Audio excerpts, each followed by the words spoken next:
Assalamualaikum warahmatullahi wabarakatuh. Saya Anggun Rahmatia dengan NPM 2370201026 dari Fakultas Hukum dan Ilmu Sosial, Prodi Ilmu Komunikasi. Dosen pengampu saya yaitu Bapak Ibrahim Fikma, SH.MH, dengan mata kuliah Dasar-Dasar Ilmu Sosial Universitas Muhammadiyah Kota Bumi. Oke, baik, di sini saya akan membahas tentang hakikat manusia sebagai makhluk individu dan sebagai makhluk sosial. Berikut penjelasannya. Manusia sebagai makhluk individual. Kata individu mempunyai makna yang berbeda dengan individualisme dan individualis. Individualisme adalah paham yang mementingkan hak perseorangan di samping kepentingan masyarakat dan negara. Individualis adalah sikap yang mementingkan diri sendiri.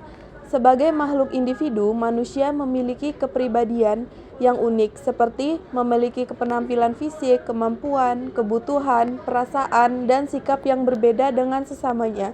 Keunikan ini dapat dilihat ketika seseorang bereaksi terhadap situasi dalam kehidupannya. Sebagai makhluk individu, manusia juga tidak mampu hidup sendiri. Artinya, manusia juga hidup bermasyarakat. Adapun manusia yang hidup bermasyarakat antara lain karena adanya dorongan kesatuan biologis yang terdapat dalam naluri manusia. Misalnya, yang pertama, hasrat untuk memenuhi kebutuhan makan dan minum. Yang kedua, hasrat untuk membela diri. Yang ketiga, hasrat untuk mengadakan keturunan. Hal ini dapat dinyatakan semenjak manusia lahir, yang dinyatakan untuk mempunyai dua keinginan pokok, yaitu yang pertama, keinginan untuk menjadi satu dengan manusia di sekelilingnya. Yang kedua, keinginan untuk menjadi satu dengan suasana alam sekelilingnya. Berikutnya, saya akan membahas tentang manusia sebagai makhluk sosial. Manusia hidup di dunia ini selalu berhubungan dengan sesama dan lingkungan, saling kerjasama dan interaksi.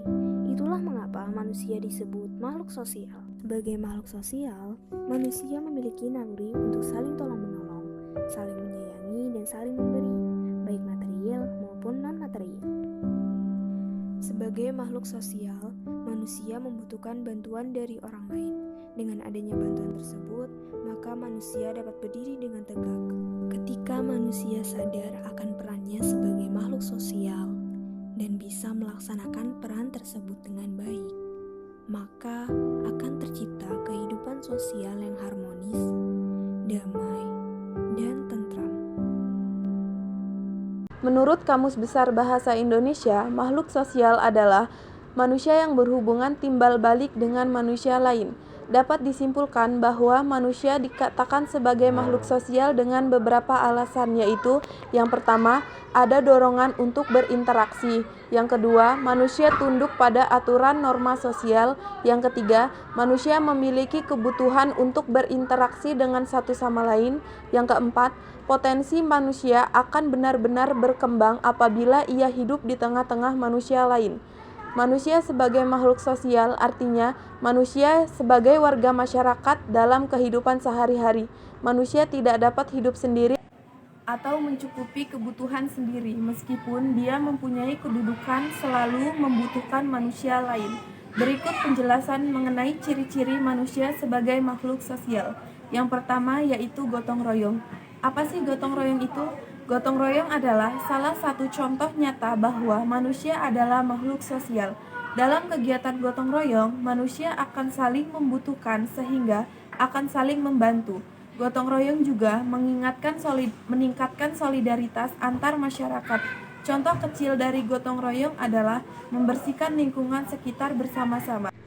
Yang kedua yaitu mentaati peraturan. Sikap atau bentuk ketaatan yang dilakukan oleh masyarakat yang menjadi contoh bahwa manusia adalah makhluk sosial. Yang ketiga yaitu tegur sapa. Saling menyapa antara satu dengan yang lainnya adalah contoh lain dari manusia, termasuk makhluk sosial. Saling tegur sapa ini adalah contoh interaksi sederhana dan sangat mudah dilakukan. Ketika sesama manusia saling menyapa dengan ramah, maka hubungan baik akan terjalin. Selain itu, saling menghormati dan saling menghargai antara satu dengan yang lain. Yang keempat yaitu memiliki rasa empati dan simpati. Seseorang manusia akan merasakan sebuah iba atau sebuah perasaan sedih ketika seseorang mendapati sebuah kesusahan atau masalah, hal itu timbul alami dan naluri manusia karena manusia adalah makhluk sosial yang saling membutuhkan. Yang kelima yaitu membantu orang lain. Setiap manusia pasti sangat membutuhkan bantuan dari orang lain untuk dirinya, begitupun sebaliknya. Setiap manusia memiliki naluri alami untuk membantu orang lain. Yang keenam yaitu aktif dalam organisasi masyarakat. Melalui organisasi, kita dapat berkenalan sekaligus belajar bagaimana untuk menghadapi karakter manusia yang berbeda-beda dan bagaimana cara bekerja sama dengan perbedaan tersebut. Suka ataupun tidak suka, terkadang seseorang manusia harus belajar untuk mementingkan kepentingan bersama di atas kepentingan individu.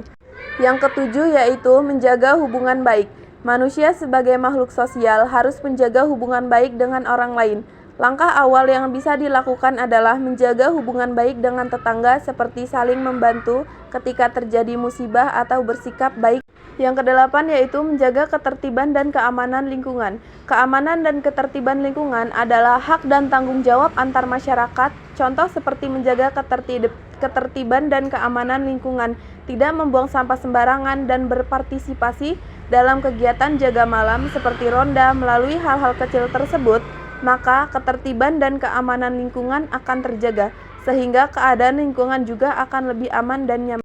Yang kesembilan yaitu bersosialisasi dengan lingkungan. Seseorang yang pandai bersosialisasi dengan lingkungannya berarti ia mampu menjalin hubungan dengan orang lain, mampu untuk beradaptasi dengan lingkungannya. Hal ini akan membuat hubungan menjadi baik dan mempererat tali silaturahmi.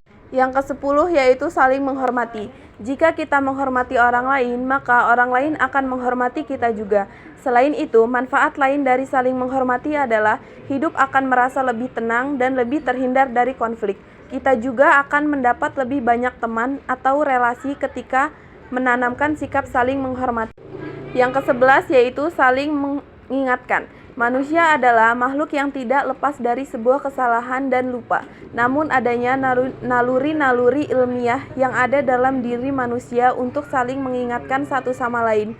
Banyak manfaat yang didapat dari sikap saling mengingatkan. Salah satunya bisa saling menjaga satu sama lain agar tidak membuat kesalahan. Yang ke-12 yaitu saling memberikan semangat dan motivasi. Salah satu contohnya yang bisa dilakukan manusia ketika mendapati seseorang membutuhkan bantuan adalah dengan memberi semangat atau motivasi. Kesimpulan dan saran dari saya yaitu sebaik-baiknya manusia adalah mereka yang bermanfaat bagi orang lain. Sekian pembahasan dari saya, kurang lebihnya mohon maaf. Wassalamualaikum warahmatullahi wabarakatuh.